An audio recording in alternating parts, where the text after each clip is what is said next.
老祖，接下来我们干什么？既然答应了湘云要在大昭国内建造传送阵，就从龙吟关开始，先去找一处空地。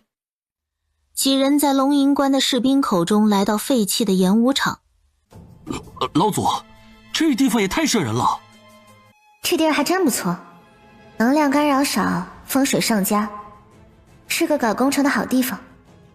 他走到演武场的中央，一片还算平整的空地上停下了脚步。众人只见他缓缓抬起纤纤玉手，白皙修长的指尖在空中轻轻划过，没有咒语，没有法诀，但随着他指尖的每一次跃动，空气中便凭空生出一缕缕淡金色的凌厉光线。这是什么？老祖果然强悍啊！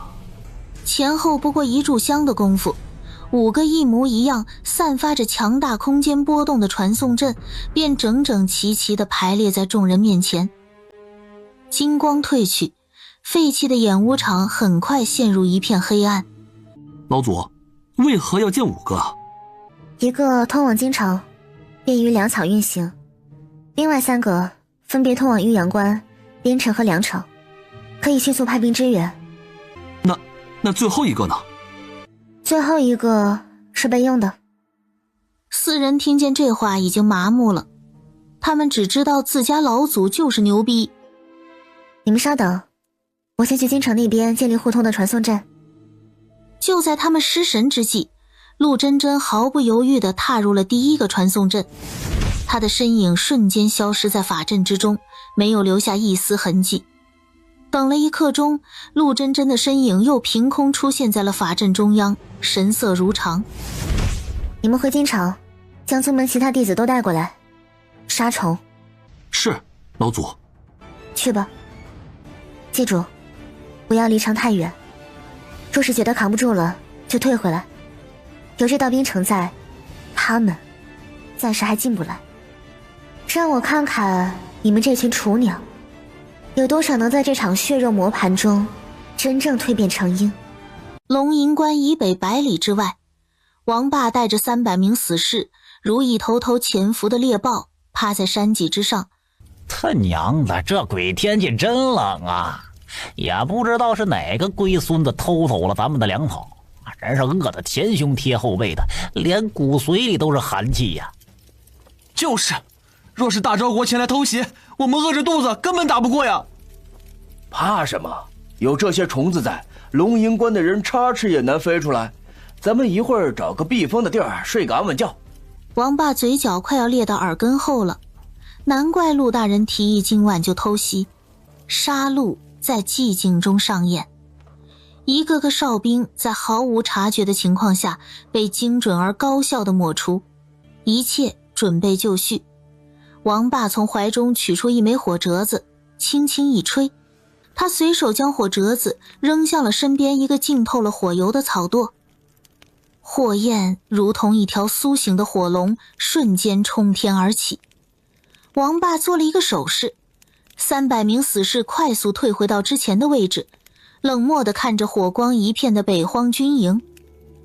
着火了！着火了！敌袭！是敌袭！紧接着四面八方数十个地方同时燃起了熊熊大火，火借风势，风助火威，干燥的营帐在烈火中发出了噼里啪啦的爆响。救火！快救火呀！我的刀，我的盔甲还在里面呢！一群废物，连个营地都守不住，本公主要你们何用？是谁？给老子查！究竟是哪个狗娘养的干的？还愣着做什么？救火呀！所有人都给老子去救火！半个时辰之内火若不灭，你们就全部都给我当柴火烧了！伽罗冰冷的目光穿透跳动的火焰，望向了远处漆黑如墨的龙吟关。只要那个修士离开了龙吟关，这些毒虫就能快速攻城。他能感受到有人在击杀他的宝贝，但不足为惧。大昭国人还未突破毒虫防线，可营地大火是怎么回事？王霸等时间差不多了，再次缓缓抬起了手。300名死士如鬼魅般再次潜入营地，比之前更加猛烈的火焰在营地中心轰然炸开。又来了！天神啊，这是要亡我们吗？将军，火恐怕一时半会儿灭不下来。灭不了就不必灭了。传我将令，全军集结，即刻攻城。什么？公主，万万不可呀！将士们一夜未眠，已是疲惫之时，此刻攻城无异于自寻死路啊！此刻攻城，我军必败无疑呀！败？哼，他们的计策不过是想拖延时间，等待援军。既如此，本军师偏不让他们如愿。我要让他们看看，在绝对的力量面前，一切阴谋诡计都是笑话。用龙吟关所有人的鲜血来熄灭这片大火，用大超国100万人的哀嚎来奏响我们北荒的凯歌。全军听令，攻城！一支疲弊之师攻城，是北荒人疯了，还是我出现幻觉了？王将军，这怎么办？一声惊天动地的虎啸，仿佛9天惊雷，毫无征兆地在北荒大营的侧翼炸响。虎王，不是送到大昭国去了吗？怎么会出现在这里啊？是白虎！天神呐，是山神发怒了吗？无数北荒士兵吓得魂飞魄散，丢盔弃甲，跪下朝着白虎的方向跪拜。他们北荒所信仰的神是虎，不然北荒图腾也不会是黑虎了。将军，这白虎不是陆大人养的那只吗？怎么会？畜生，你找死！伽罗看着扑来的血盆大口，不退反进。区区畜生，真以为本公主怕了你？法术被破，伽罗气血翻涌，猛地喷出一口逆血。怎么可能？一只白虎怎会如此厉害？难道真是神法？不，我从小就不信什么神，就是个畜生。兔八熊，救我！快救我！本公主命令你杀了这头畜生！拓跋雄闻声，身体猛地一震，忠诚的本能让他下意识站起身上前。将军，不可呀！将军，别犯糊涂，那是我们的守护神呐！伽罗公主定然是惹怒了神，不然怎会只针对她一人？这是神罚，是天谴。我们凡人岂敢对神挥刀啊？这是对神灵的大不敬啊！会为整个北荒招来灭顶之灾的呀，将军！神罚？伽罗眼睁睁地看着那道巨大的白色边影在瞳孔中急速放大，他脸上的绝望与怨毒永远地定格在了这一瞬。将军，感觉这场仗都不需要打了，这怎么回事啊？赶紧找2人回龙吟关，将事情汇报上去，看看苏将军有什么指令。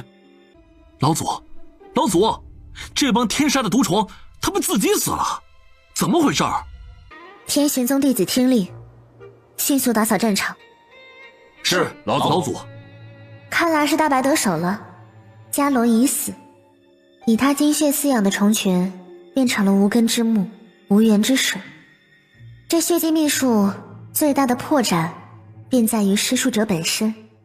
陆大人，这究竟是？伽罗死了。什么？你怎么知道？这些毒虫之所以听从伽罗的命令，是他以血祭秘法炼化的傀儡，与他性命相连。如今虫群尽灭，只有一个解释：主死，服从。北荒大军此刻必定群龙无首，军心大乱，正是我军反击的最好时机。你们觉得呢？苏将军，传我将令，开城门，全军出击，踏平北荒大营，为我大昭死去的将士们报仇雪恨。就在大军刚刚冲出关口不足5里之时，站住！来者何人？是我们是王霸将军手下的。发生了何事？我们有急报给苏将军，苏将军可在？在，跟我来。出了何事？王霸将军何在？报告苏将军，北荒公主伽罗被陆大人的神虎一击撕碎了，数万北荒军尽数器械跪拜，不敢动弹。王将军派我们2个人回来，询问苏将军接下来应该怎么做。哈哈哈哈，老苏啊，你家义女简直是我大赵的护国神女，一来就解决咱们10几年的心腹大患。走，趁她病要她命，此番定要让北荒蛮子知道我大昭天威不容侵犯。谁家闺女如此厉害？我家的。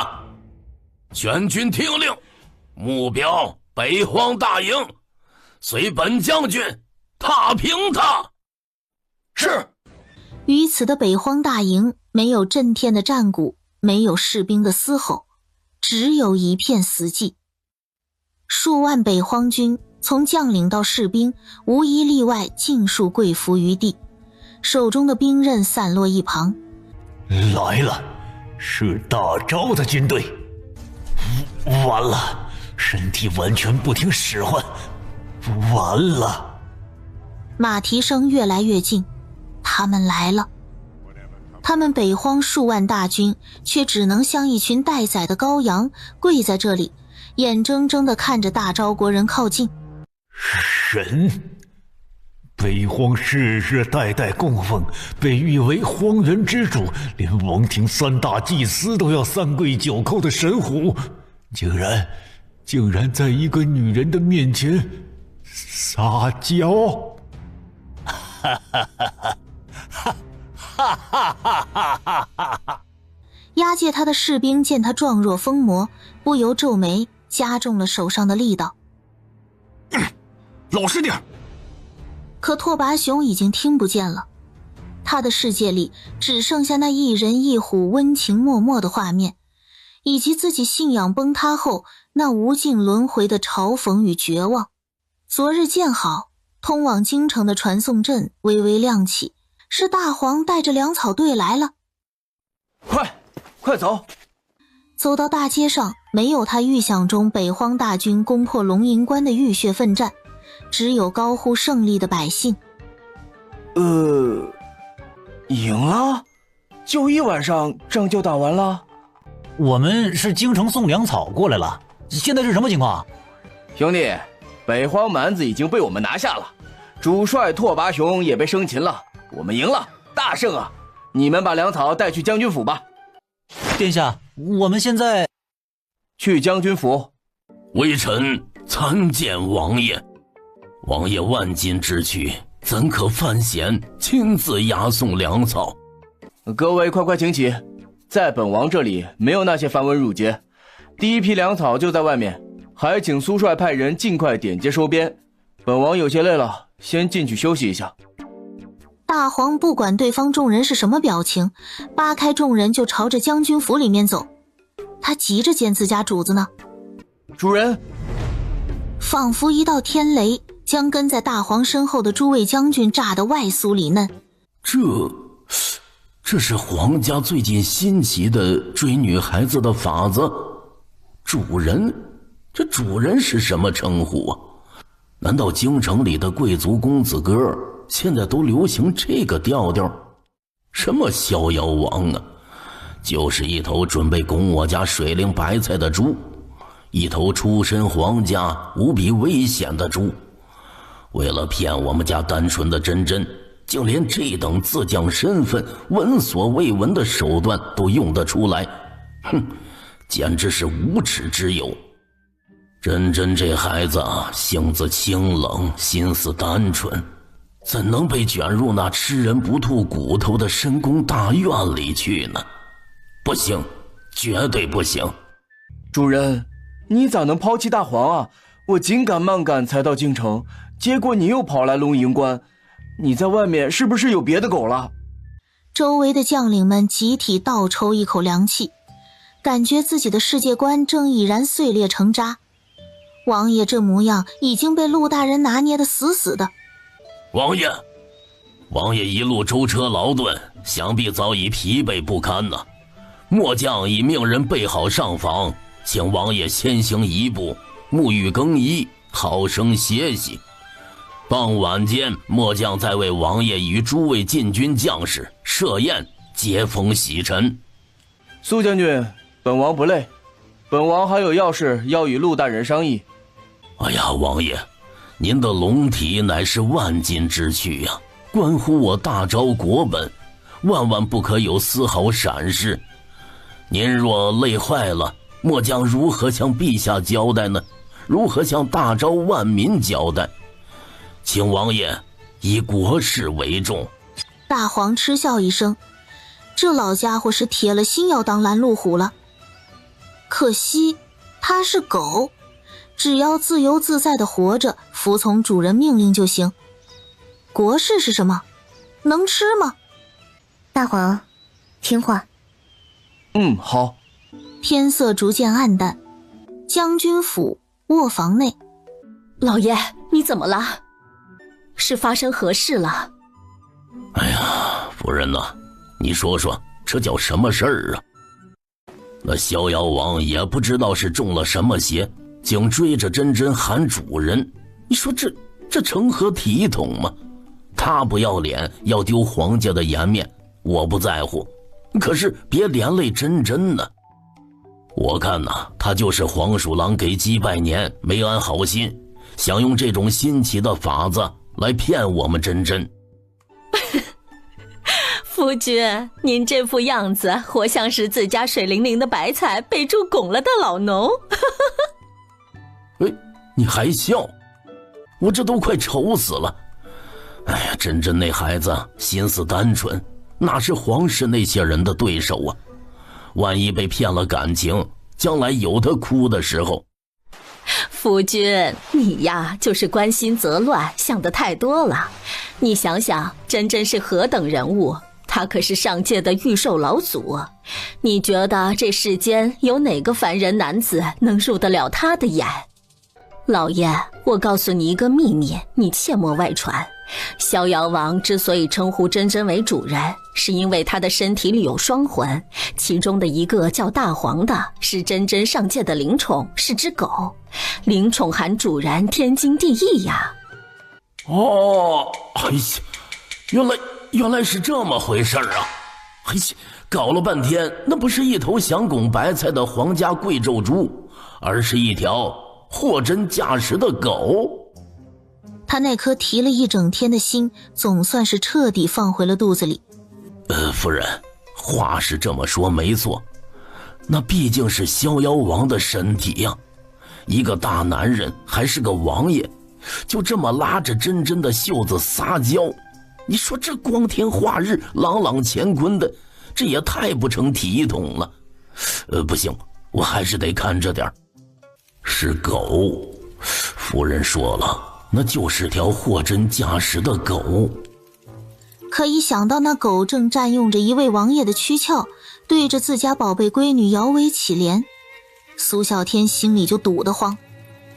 哎呀，这叫什么事儿啊？简直是荒天下之大谬！大姐，快看，我的宠物要出生了！你们在干啥？珍珍姐，你快看，它要出来了！算时间，也差不多要破壳了。这是什么东西啊？这小东西长得可真别致。姐姐们，它好丑啊！此乃渡鸦，是天地间最为聪明的鸟类之一，通人性，小吉凶，辨善恶。你以精血灵力精心饲养，定然不会让你失望的。渡鸦可是极其难得的宠物，还有3只，也不知道这丫头从哪里弄来的，运气好的让人羡慕。姐姐，那它叫什么名字好啊？其语如墨，其心如影。便叫影吧。你是最先出生的，以后你就叫影大，等你弟弟出生就叫影二、影三。龙吟关的硝烟终是在这场大劫之后渐渐散去。数日后，一名来自北荒王庭的使者风尘仆仆地抵达了关下。他带来的不是战书，而是一封由北荒兴王亲笔书写的停战国书。消息传开，整个龙吟关瞬间化为一片欢腾的海洋。将军府内，北荒已定，龙吟关无虞。我要和天玄宗的弟子们回京城了。另外，停战国书和使者需要你们护送上京，顺便述职。母亲和弟弟妹妹可以与你们一同返京。大哥就用我们先走传送阵，毕竟他与南蛮长公主的婚期临近，需要早回去做准备。京城，天玄宗。周清风，你一到宗门告示，请宗主示下。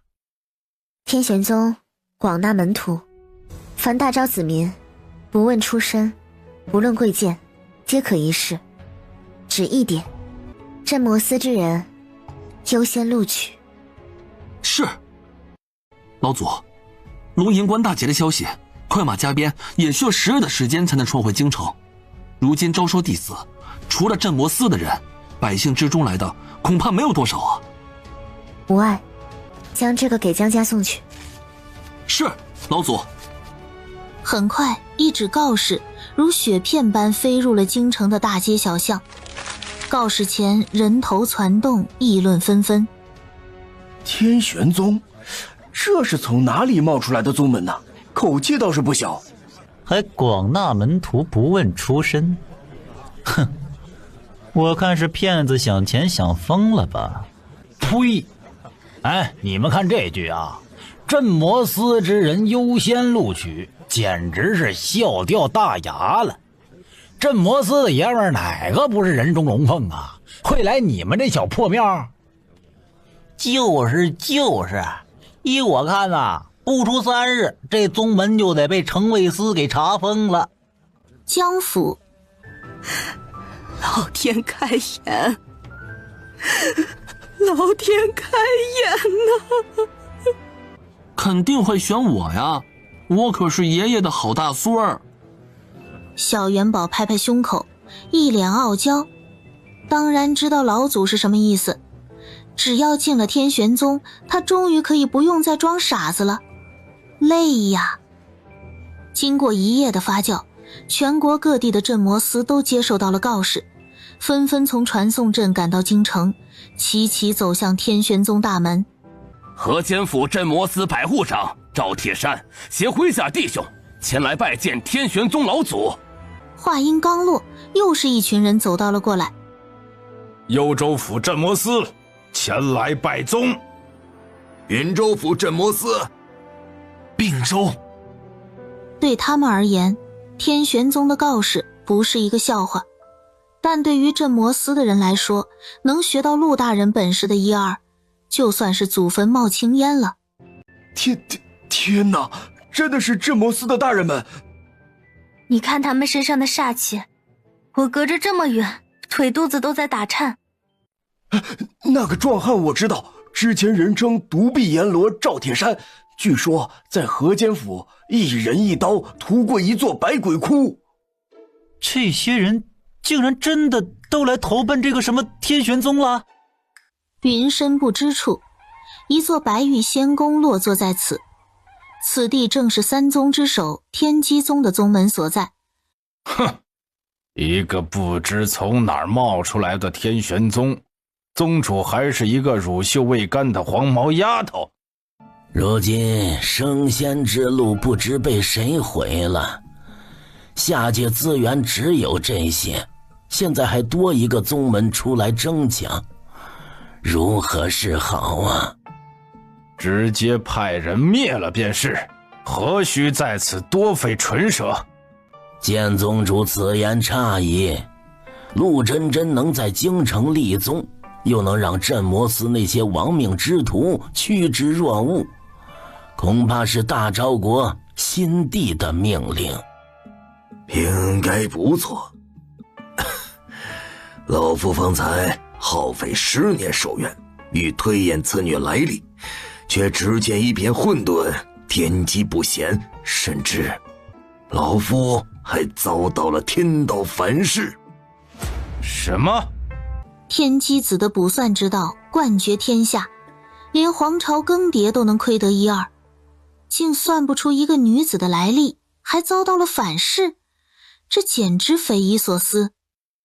天机不显，只有2种可能：一是此人身负大气运，二是他根本不属于下界，或不属于这个世界。不属于这个世界，这5个字如同一座无形的大山，沉甸甸地压在3位宗主的心头。如今通往上界的通道已经被毁，那么他们这些修仙者就是下界之巅，俯瞰众生。忽然出现一个另类，让下界脱离了他们的掌控，打乱了他们的计划，有些让人恼火。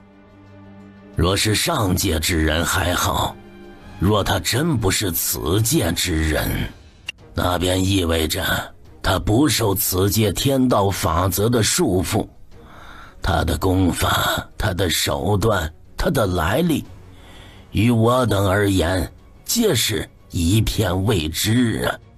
管他来自何方神圣，既然来了我等的地界，是龙他得盘着，是虎他得卧着。此等异术，若不尽早铲除，必成心腹大患。阿弥陀佛，剑宗主啊，此事不可莽撞。天机子道兄推演其来历，已遭天道反噬，可见其命格之硬，气运之强，绝非寻常。我等若强行出手，万一引来更大的因果，恐怕……悟心大师所言甚是，道友，依你之见，又该如何呀？他是否是上界之人，或不是这方世界之人，都要先确定其身份，才好进行下一步计划。你们觉得如何？3人一听也是这个理，不知对方底细之前，绝不能贸然出手。如何试探？先广收弟子，以我们3宗1门的名气，自然会断了去天玄宗的人，看天玄宗为此有何反应。若是天玄宗不在意弟子，那就邀请天玄宗参加3个月后的宗门大比，到时候诸位道友便能窥探一二。宗门大比？不错，届时我等可名正言顺将这天玄宗发起请帖，邀其参加。不错，届时我等可名正言顺将这天玄宗发起请帖，邀其参加。他若不敢来，便说明心虚胆怯，不过是虚张声势之辈，其声望必将一落千丈，不攻自破。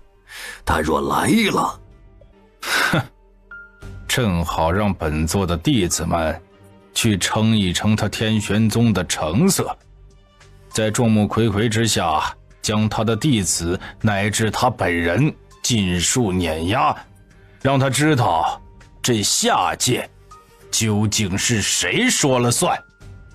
善，既然各位道友都认同这个方法，那就这么办。本道人还有事，先行告辞。我窥探陆真真的天机之时，隐约看见了长生道人的影子。何意？何意？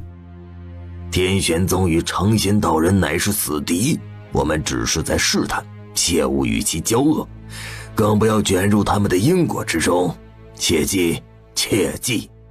很快，天玄宗门口的报名处排起了长龙。前来报名的百姓大多是衣衫褴褛的流民，走投无路的苦役。刘大力站在报名处，扯着嗓子，声如洪钟，维持着秩序。都排好队，一个一个来，只要根骨尚可，心性坚韧者，我天玄宗一视同仁，皆可入门。一声毫无预兆的铜锣声响起，京城之内无数百姓骇然抬头，循声望向天空，只见一道人影悬于京城上空。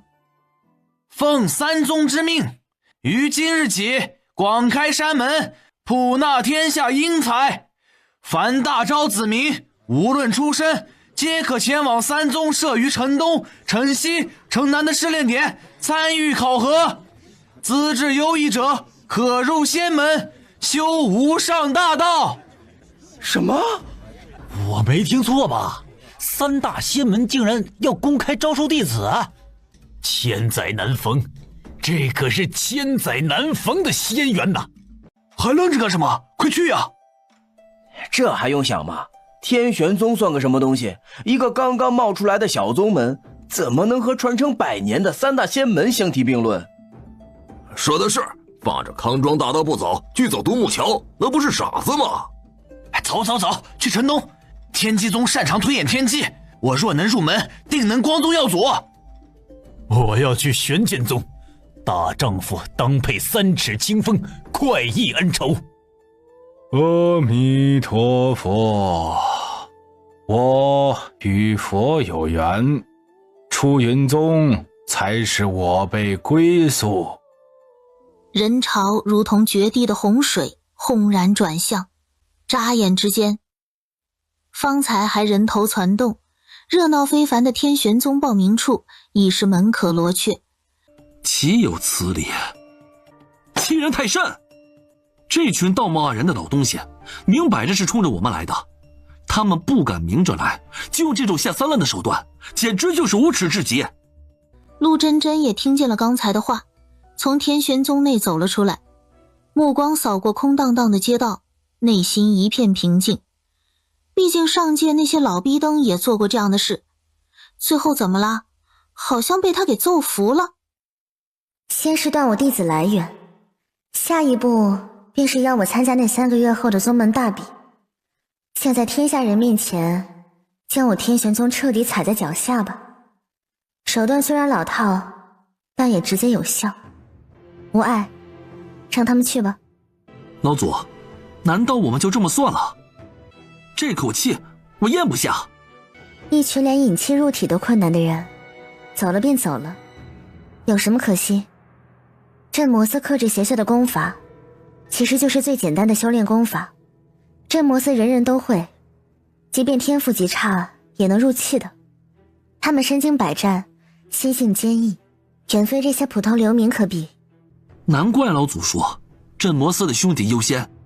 这只是一方面，更重要的是诡异肆虐。镇摩斯之人身负斩妖除魔之天职，不可擅离。三宗能给他们什么？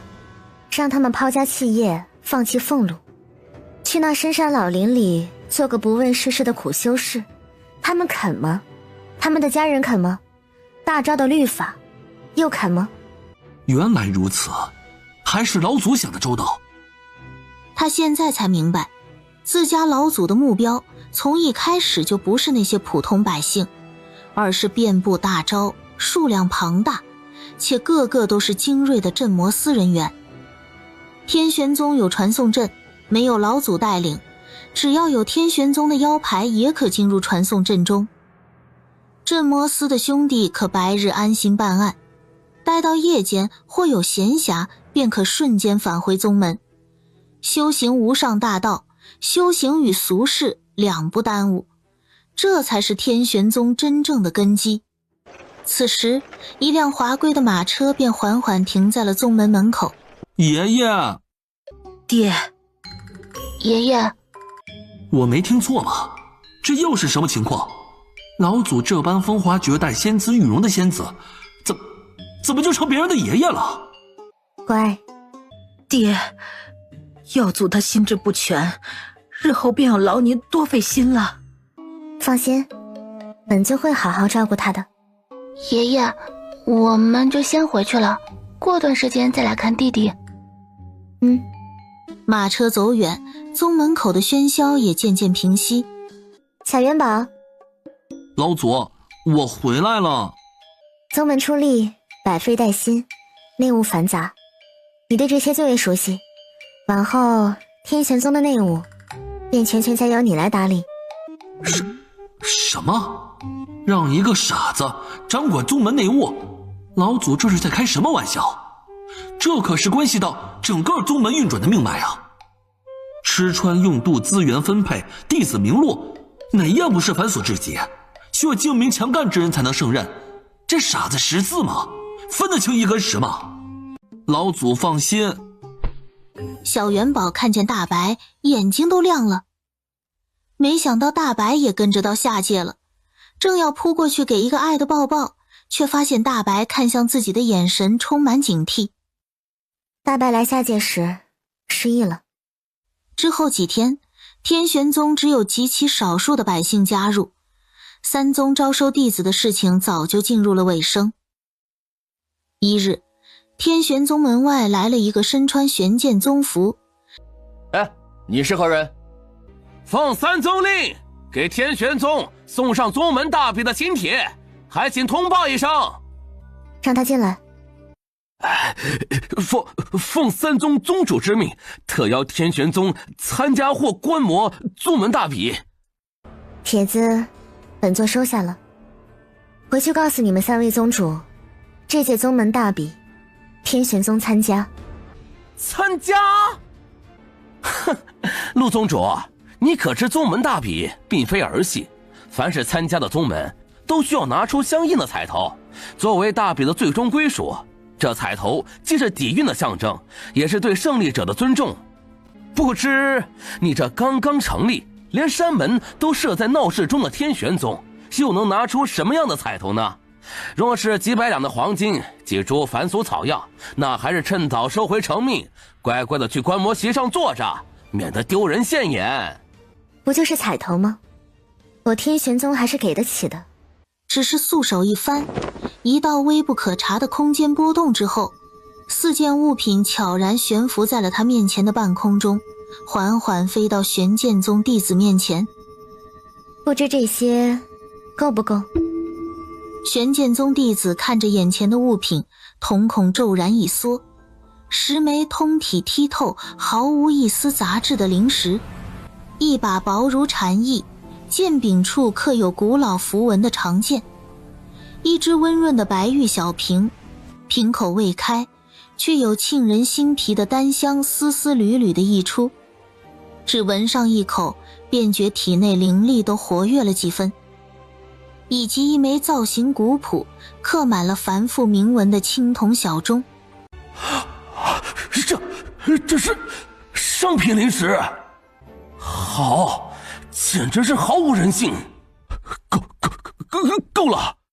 他跟陆真真拜别之后，几乎是连滚带爬的离了天玄宗。老祖，这群狗眼看人低的家伙简直欺人太甚，若不是您拦着，我非得撕了他那张臭嘴不可。你为何还要给他们那么厉害的物品？真是便宜他们了。被人看不起，是不是很愤怒？是，弟子恨不得现在就杀上玄剑宗，让他们知道我们天玄宗不是好惹的。杀上去？你想屁吃呢？下界的规矩比上界规矩多了很多条条框框，如果你想找死，本座不拦你。那我们该怎么办？就任由他们这般羞辱？羞辱？哼，不，这不是羞辱，这是机会，一个让天玄宗扬名的机会。你认为天玄宗会输？不会。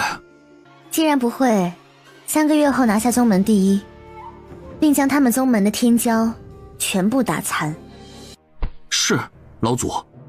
玄剑宗弟子拿着4件宝物回了宗门，得知宗主在天机宗，又马不停蹄地赶到天机宗。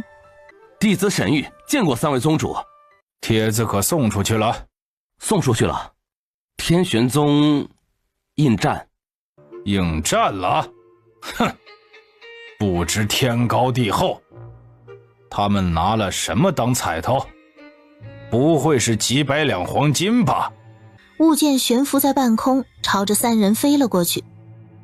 这是天玄宗给的彩头。这是无光剑。这竟是极其少见的九转涅槃丹呐！阿弥陀佛。他认得是万古铜钟，此钟钟声一响，便能驱散邪祟，抚平心魔，回响在天地之间，闻者心静神明。一个新立的宗门，不可能有此等底蕴。那陆真真果真不是这个世界上的人？我不这样认为。若他真不是这个世界的人，拿出来的东西我们定然是没有见过之物。你们看看，不光是无光剑、九转涅槃丹，还是万古铜钟，都是我们知晓的。如此看来，天玄宗那位应该是上界之人。只有上界之人，宝物繁多。我们认为的宝物，不过是他眼里最为普通的东西。道友说的极是，老僧也是这样想的。本座问你，那宗门本身如何？启禀宗主，天玄宗建在大昭国京城的闹市。天玄宗的前身是宁远侯府，自从宁远侯府被诡异所灭门之后，宁远侯夫人便将宅子给了陆真真，让他见了天玄宗。闹市，天玄宗内部如何？弟子踏入宗门后，发现天玄宗有阵法，不但能够隔绝府外的一切声音，灵气更是浓郁到令人发指。弟子仅仅是走了一段路，就感觉困扰了弟子3年的修为瓶颈，竟然有了松动的迹象。如此浓郁，比起我们玄剑锋如何？比玄剑锋的灵气多3倍。3倍，这是何等恐怖的概念！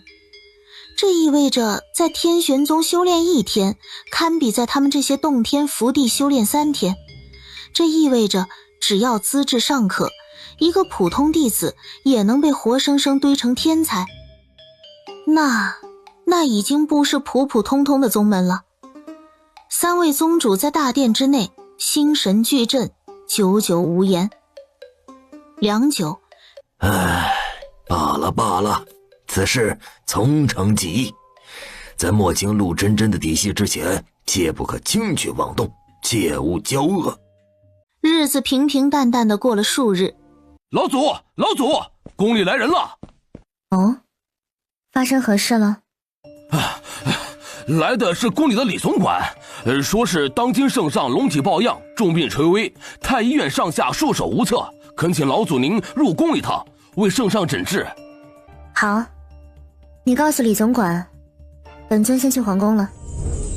就在张大山的目光下，陆真真消失在空气中。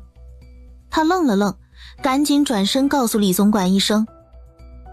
皇宫养心殿，福安公公见进来的是陆真真，忙挥手说道：都退下。真是好手段，知道萧莹有本尊护着，不敢夺其他身上本有的国运，将目标转移到与大昭国未来息息相关之人身上的气运。如此一来，既能削弱国本，又不易被察觉。待到大夏将倾，一切都为时已晚。要不是本尊想找到逆道门所在，偷偷给萧莹身上下了咒，让他们这样偷下去，等本尊发觉，大昭国早就完了。逆道门，你们真是越来越让本尊惊喜了。床上的萧莹感受到全身所传来的舒服感，缓慢地睁开了眼。陆大人，朕这是怎么了？身体无大碍，休息几日就能痊愈。这次你生病是因为有人在窃取大昭国运。如何阻止？这个给你，随时关注。此玉牌你贴身带着，一旦有人在暗中施法掏食气运，它便会发光发烫。一旦发光，你只需捏碎即可。这样就能阻止了吗？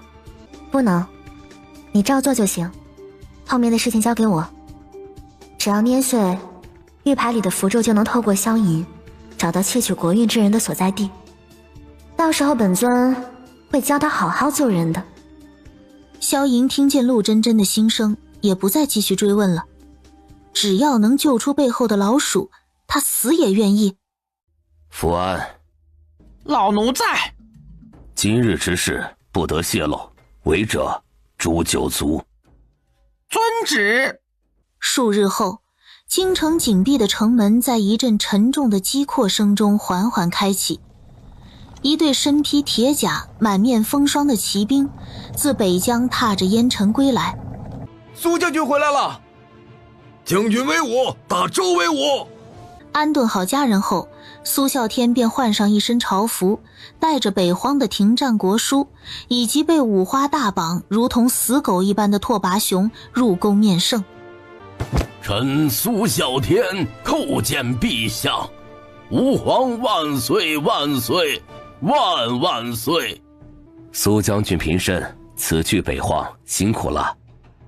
为陛下分忧，为大昭尽忠，是臣的本分。幸不辱命，臣已与北荒签订停战国书，活捉北荒大将军拓跋雄。北境30年内再无战事。京城里的喜事却不止这一件，转眼间就到了苏家嫡长子苏南辰与南蛮长公主大婚之日。整个京城张灯结彩，十里红妆，鼓乐喧天，一片喜气洋洋。苏府之内更是宾客云集，高朋满座。这新娘子不是南蛮人吗？看苏家这样子，好像很满意这个儿媳妇呀。皇上赐婚，自然是要做足姿态，不管如何，有人和亲就行。哼，这群人知道啥？大哥娶到心仪之人，自然是要给他最好的。今日是个好日子啊！今日京城龙气鼎盛，喜气冲天，阳气最是刚猛，确实能压制一些宵小之辈的阴邪手段。可惜道高一尺，魔高一丈，越是这种时候，越容易放松警惕，小心成为那些老鼠下手的最佳时机。皇宫养心殿，苏家大婚乃是国之喜事，福安，你替朕备一份厚礼，亲自送去苏府，以示皇恩。是，陛下。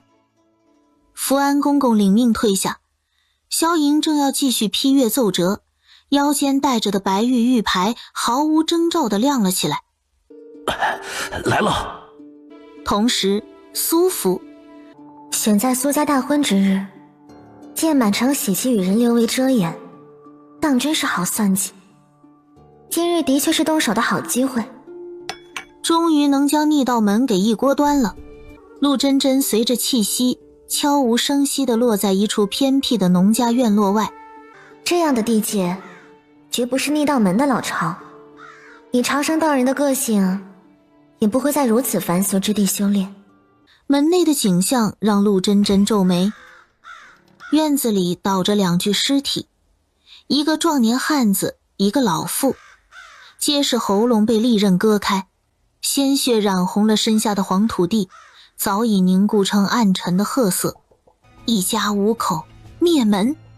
查探四周，没有怨气，没有煞气，更没有丝毫逆道门那种窃取天机的诡异法术残留，就是最纯粹最野蛮的凡人杀戮。玉牌的指引绝不会错，被窃取的这一股气运的源头就在此处。但这里极其干净，除了血和尸首，什么都没有留下。金蝉脱壳之际，那群老鼠制造出源头在此的假象，扰乱他的判断，实则早已逃之夭夭。逆道门好一招调虎离山。院外传来一阵嘈杂的脚步声，伴随着犬吠与呵斥。快围起来，别让凶手跑了！你是何人？为何会在此地？大胆妖女，竟敢在此行凶杀人！拿下他！定是他杀了张屠户一家。将镇魔司的令牌直接丢给厉言。镇魔司指挥使。最近各地都有冒充镇魔司招摇撞骗的狂徒，没有100也有80，谁知道你这令牌到底是真是假？再者说，我林州不过是穷乡僻壤，张屠户一家更是贱民中的贱民，何德何能惊动镇魔司的大人亲临？他的话语字字诛心，充满了理性的怀疑和对现实的判断。况且，据属下所知，整个大赵的镇魔司上上下下皆是铁骨铮铮的汉子，唯有一位女子，乃是传说中神龙见首不见尾的指挥使大人。那种通天彻地的大人物会屈尊降贵，来到我这鸟不拉屎的林州边境。更何况，张屠夫一家并非妖邪诡异，你为何要屠戮一户农家？不管你是真是假，属下都尊敬称呼你为大人。但这件命案与大人有关，还请大人跟厉某回县衙走一趟，还请大人见谅，职责所在。来人，拿下！妖女，束手就擒吧。等这个倾国倾城的女人成了阶下之囚，她便能为所欲为了。陆真真一眼看穿对方的心思，浅浅笑了，抬脚就将衙役踹飞出5米之远。我理解你们的职责所在，我可以随你们走一趟县衙。这铁链就算了，实在是不符合我的气质，太丑了。狂，太狂了！一个凶案的嫌犯，一个被团团围住的妖女，竟敢说官府的刑具配不上她。厉言的脸色瞬间变得铁青。大人，请。灵州县衙大牢。哟，来了个细皮嫩肉的小娘子。这脸蛋，这身材，是犯了什么事进来的？陆真真对这一切充耳不闻，绝美的脸上没有一丝波澜。她那双清冷的眸子扫过牢内，仿佛在巡视自己的领地。那些污言秽语竟在她目光的逼视下渐渐消停了下去。进去。那道门，你们的局本尊已入，接下来该看你们出什么牌了。县衙后堂。李捕头，有没有可能那女子就是新上任的指挥使啊？我们万万不能得罪呀！大人，这段时间冒出镇魔司之人没有7、8，有5、6个。若他是，属下自然负荆请罪；若不是，岂不是放跑了杀人凶手？他只一脚就将衙差王五踹出2丈开外，那份力道绝非凡人所有。还有，面对我等围捕，毫无惧色，那份气度也非池中之物啊！属下也拿不准到底是不是。人呢？现在关在何处？回大人，已押入天字号大牢。哦，好好，万万不可怠慢呐，也万万不能让他跑了。既然与镇魔司有关，已超出我林州县衙的处置范围。李岩，你立刻备上快马，连夜赶往隔壁的云山县镇魔司分部，速请镇魔司的大人前来，辨一辨这女的是不是镇魔司的指挥使。速回。厉言抱拳领命，不敢有丝毫耽搁，脚步如风般离去。不对劲儿啊，实在是太不对劲儿了。若万一那女子真是镇魔司新上任的那位指挥使大人，那我岂不是闯下了杀身之祸？他的一位在京城任职的好友，曾有幸在一次百官宴上远远见过镇魔司新上任的指挥使一面。回来后，那位好友喝得酩酊大醉，抓着他的手颠三倒四地说着醉话。夏兄啊，你是不知道，我看都仙人了呀！那般容貌，那般风姿，绝非凡尘俗世所能有，倾国倾城都难以形容其万一啊！说句大不敬的话，便是宫里的贵妃娘娘也不足对付3分。她只是静静地坐在那里，就仿佛天地间所有的光都汇聚在了她一人身上，让人不敢直视，又忍不住想去偷看。当时好友那副魂不守舍、惊为天人的模样，蒋奇至今还记忆犹新。自己真是猪脑子，既然指挥使大人美若仙子，他去大牢里瞧一瞧不就知道了吗？蒋奇看见陆真真第一眼，整个心肝都在颤抖啊，只觉得自己的双腿如同灌了铅一般沉重。如此不似凡尘的女子，除了好友口中的镇魔司指挥使，也不会有他人了。下官林州县令蒋琦，不知大人驾到，有眼不识泰山，罪该万死，罪该万死啊！这么快就反应过来了，看来这位县令大人也是个妙人。从人虽然圆滑，但身上有一丝微弱的浩然正气，与那厉捕头同出一源，想来并非奸恶之辈。看来逆道门选的棋子还是很用心的。蒋大人，下官在。你何罪之有？此地发生灭门惨案，尔等奉公执法，捉拿疑凶，乃是本分，依法办事，何罪可言？话音刚落，一股无形的柔和力道将蒋琦从地上拖了起来。神仙手段，这绝对是神仙手段。蒋大人，下官在。听说最近有人会冒充镇魔司的人，那你为何会认定我便是镇魔司之人？姐姐，逆道门不会将镇魔司和你拉下水吧？若是你们的口碑崩塌了，从事镇魔司指挥使的萧银岂不是会失去一部分的信任和民心？他身上的国运不就会散去一些？那到时候逆道门不就可以暗中偷偷的吸食国运了？小青，果真是长了脑子，真聪明。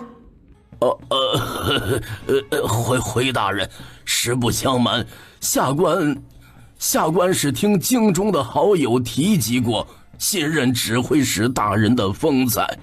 何时发现有人冒充镇魔司之人的？他们做了何事？你们是如何发现的？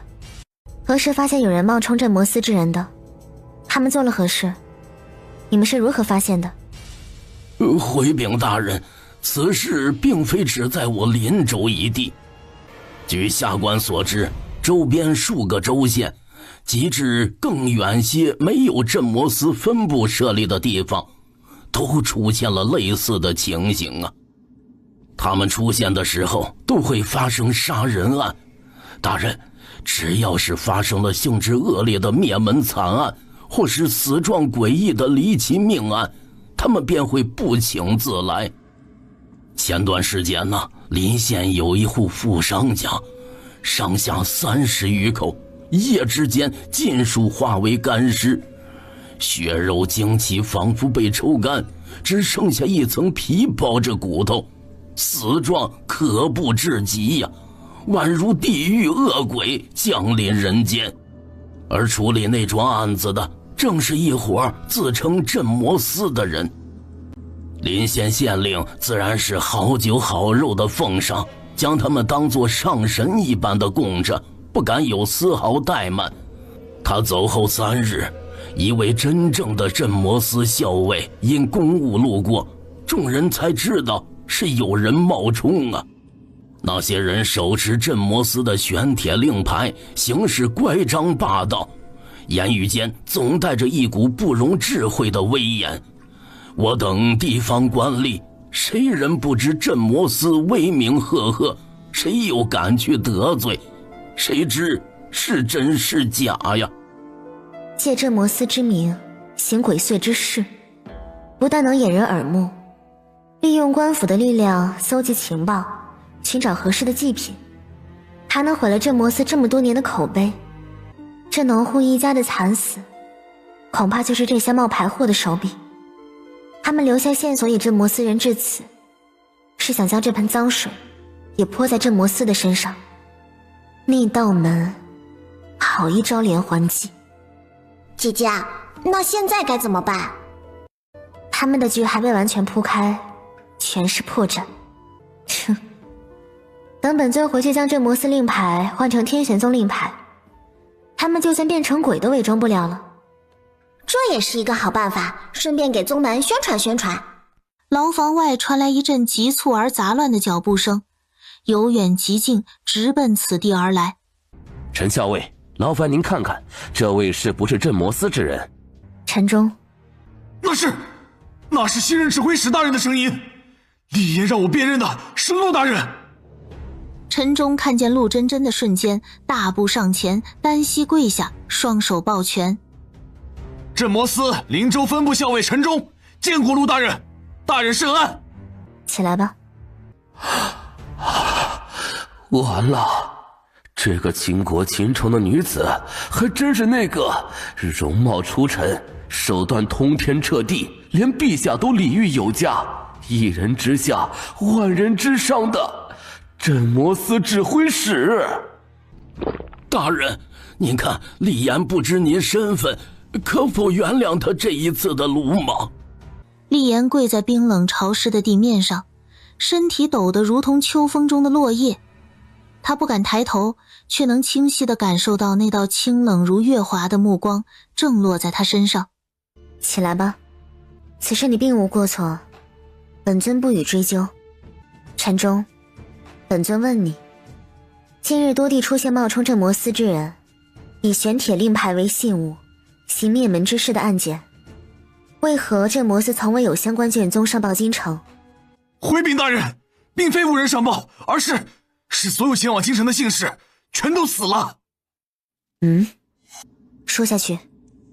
只要发生过冒充镇摩司的地方，不管有人去京城上报还是书信上报，都会莫名其妙的死了。从8月前开始，灵州、云州、沧州3地接连上报，皆是言辞恳切，诉说有假冒镇摩司之人行凶，请求京城总部定夺。无论是信使还是镇摩司人员亲自上京说明此事，无论是800里加急的快马，还是从传送阵去京城，无一例外全部失联。3天后，我们在通往京城的官道旁发现了灵州分部派出的最后一名信使的尸体，那人死状凄惨诡异，并非外伤，而是七窍流血而亡，浑身的精气神被抽干。加上京城一直没有动作，由此我们判断，这些人未到京城就都死了。很奇怪的是，只要不知道这件事或者不上报此事的镇摩司人员去京城就很安全。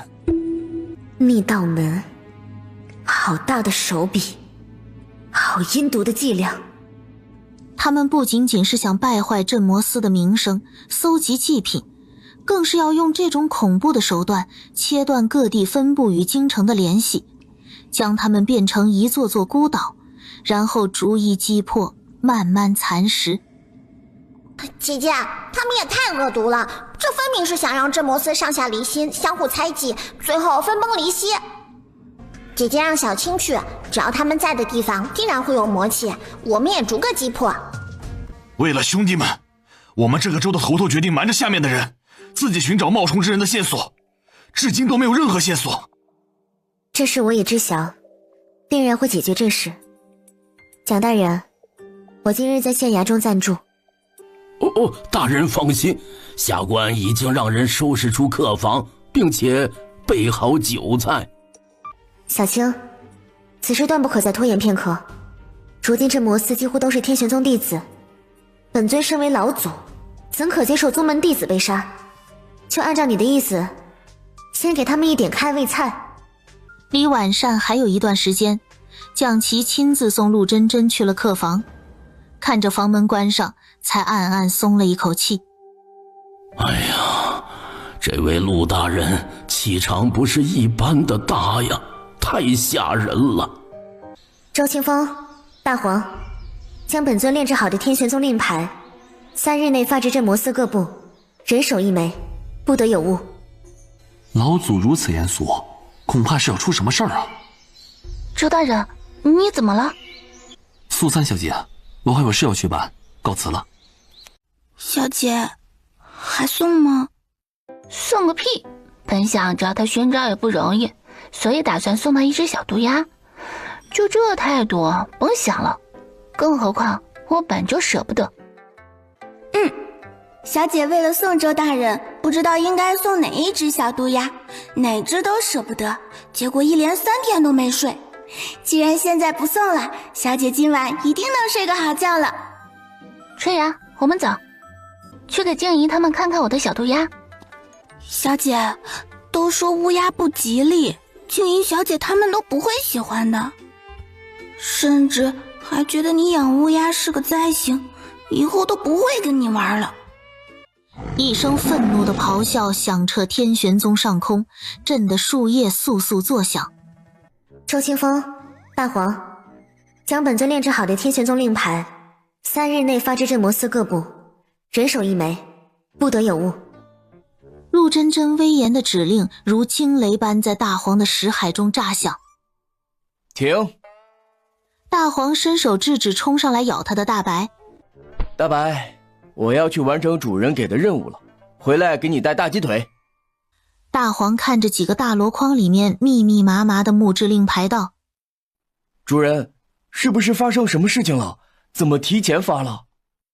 不管如何，争取1天1夜就发放完毕吧。京城的弟子就让唐一发放，我们以京城为界，你负责东边，我负责西边。可以。幽州镇魔司分部，夜已深，百户张烈正带着一队人马巡视归来。唐，最近这些假冒咱们的案子真是越来越邪门了。是啊，前几日派去京城的信使到现在都杳无音讯，该不会也……老祖迟早会知晓，在此之前，做好自己的本分。离传送阵不远的几人，忽然空间陡然扭曲起来，传送阵发出微弱的光。这是有人来了，京城来的人。幽州镇魔司百户张烈，参见副指挥使。老祖有令，天玄宗弟子舍弃镇魔司令牌，更换为天玄宗弟子的令牌。大人，镇魔司和天玄宗是2个。此物名为天玄令，你们只需滴血认主，便知其玄妙了。其一，滴血之后，此令就与你魂息绑定，旁人无法使用，即便遗失，它也会自动飞回到你的手中。即便你们死了，令牌也会消失。其二，此物内含1立方米的储物空间，方便尔等办案时携带其用之物。什么？其三，此令可作传音之用，100里之内注入灵力，可与通辽通话。其四，也是最重要的一点，此令蕴含老祖的一道护身神念，可在危机关头为你们抵挡一次高级诡异的致命一击。如何？是不是很厉害啊？如此神物，你们确定不换？什么？还能抵挡高级诡异的致命一击？这岂不是等于多了一条命？我先来。刹那间，张烈与这块木牌建立起一种血脉相连的奇妙感觉。他心念一动，一个灰蒙蒙的奇异空间便出现在他的感知里，不大却真实存在。神物，当真是神物啊！有了张烈的示范，其余人再无半分犹豫，疯了一般的冲上前，纷纷滴血认主。这批令牌太重要，周清风不放心交给其他人，只好一个地方一个地方送。时间紧，任务重，他见众人都激活了木牌，转身带人踏入那尚未消散的传送阵中。下一个分部还在等着他。张烈等人看着周清风等人消失后，众人都低头把玩手里的木牌。张哥，瞧这副指挥使的样子，定然是要最短时间让镇魔司的人替换令牌，是不是老祖已经知道有人冒充我们的事才如此的？如此说来，所有镇魔司的兄弟都换上了木牌，拿着玄铁令的不就是冒充的吗？这件事得赶紧告诉县令大人呐！